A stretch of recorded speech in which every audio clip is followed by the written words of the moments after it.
arrival of His Excellency Ferdinand R. Marcos Jr., President of the Republic of the Philippines, together with First Lady Luis Araneta Marcos. The President of the Republic of the Philippines, His Excellency Ferdinand R. Marcos Jr.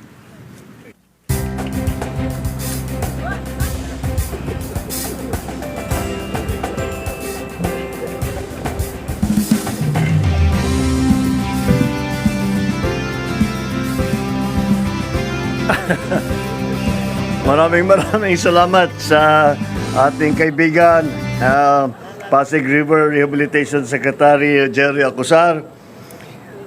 Of course, our valued guest and friend, the People's Republic of China's Ambassador to the Philippines, His Excellency Wang Zilian, and the other members of the Diplomatic Corps, the honorable members of the Cabinet here present, the Federation of Filipino-Chinese Chambers of Commerce and Industry, President Victor Lim, Manila City Mayor Maria Sheila Lacuna Pangan. Of course, one of the moving forces behind all of this is the First Lady Luis Araneta Marcos, my fellow workers in government, other distinguished guests, ladies and gentlemen, a pleasant evening to you all.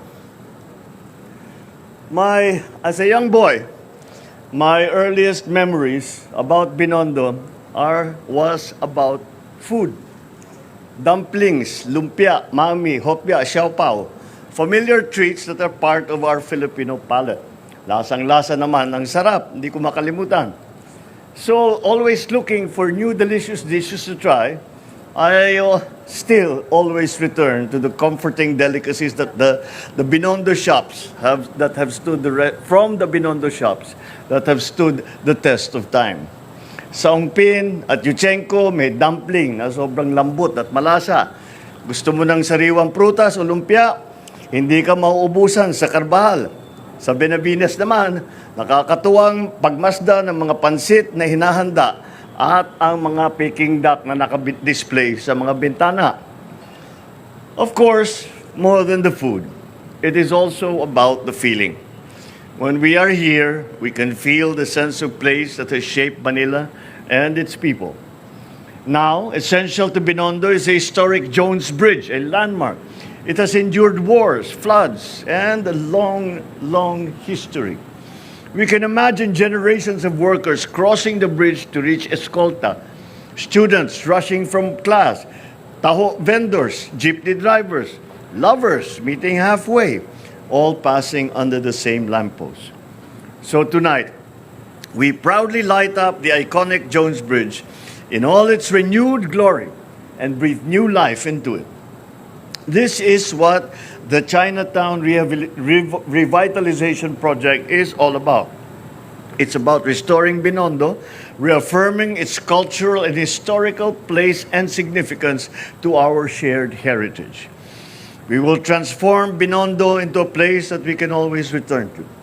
From the old Manileños to the first-time visitors, lahat, welcome dito. Because how can we know our history and culture if we do not know and experience them ourselves? So, I encourage everyone, especially the younger people, to visit Binondo, come back to Ongpin, Escolta, Carbajal, the streets that have yet to be discovered and celebrated. I am also glad to share that tonight's event has a deeper meaning. This project commemorates 50 years of diplomatic relations between the Philippines and the People's Republic of China. Half a century of friendship and shared history, all reflected here in the world's oldest Chinatown. Of course, this project does not stand alone. It's part of our bigger push to bring life back into our historic districts. As we speak, we are implementing projects to revitalize the Pasig River, including the Pasig River Urban Development Project, so our people can breathe and move more easily. They complement what we are doing here in Binondo because an iconic bridge deserves a city that rises along with it. So I thank the vibrant community of Binondo, from the families, the merchants, the students, the elders, all of those who have kept this place alive and vibrant and an important part of our continuing cultural evolution. You have done much more for our heritage, more than you can ever know. Maraming salamat po. To the private partners such as the Federation of Filipino-Chinese Chambers of Commerce and Industry Incorporated, maraming salamat din po. And to the government agencies, let us see this project through with the same vigor and dedication that we have shown to bring it this far. Let us finish phase 2 as we transform Ongpin and Escolta into cultural and economic hubs. We will bring back their golden years so that we can relive them. Ladies and gentlemen, this initiative calls us to notice something that has always been with us. We just need to acknowledge and to elevate it.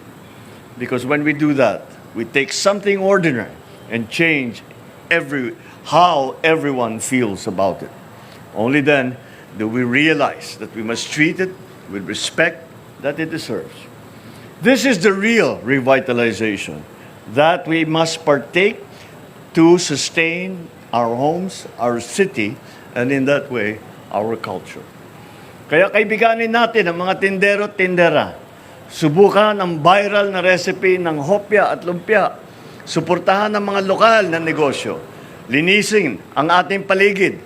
Tumawid sa Jones Bridge at gumala sa tabi ng Ilog Pasig. In times like this, when everything can feel loud and fast and confusing, I believe what we need is right here. A place as simple as a bridge or a street that tells us to pause and to reflect on who we are and what we share as a nation. Maraming salamat po. Mabuhay ang Binondo, mabuhay ang bagong Pilipinas.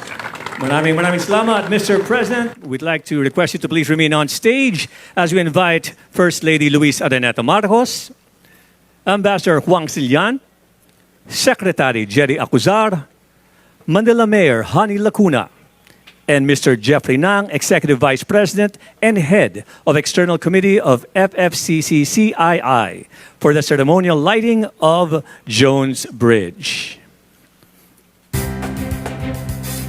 We shall be clearing the stage and placing the button at the center.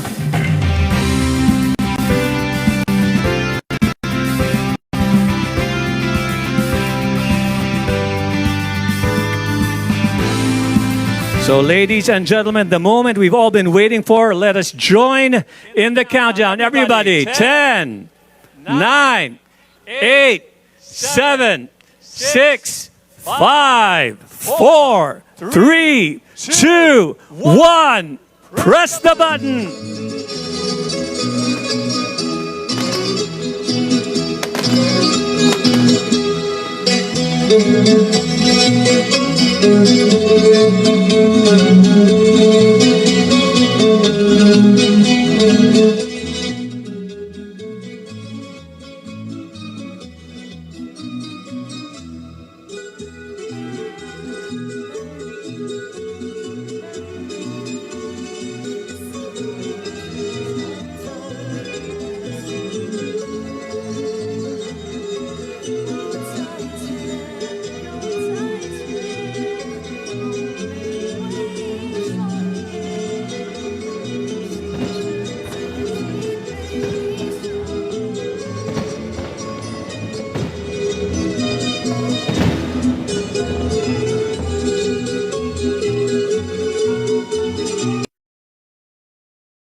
the Jones Bridge, ladies and gentlemen, a radiant symbol of our shared heritage, renewed through vision, unity, and generosity. This marks the successful completion of Phase 1 of the Chinatown Revitalization Project, a tribute to 5 decades of friendship and a shining example of what public, private, and international partnerships can achieve. As we look ahead to more phases that will light up Binondo's historic streets and vibrant corners, this initiative aims not just to restore a district, but to rekindle national pride, boost tourism, and celebrate our cultural identity. May these lights along the Pasig River shine as a lasting symbol of unity, hope, and collective progress. Mabuhay ang ating pagkakaibigan. Mabuhay ang Pilipinas at China. We'd like to invite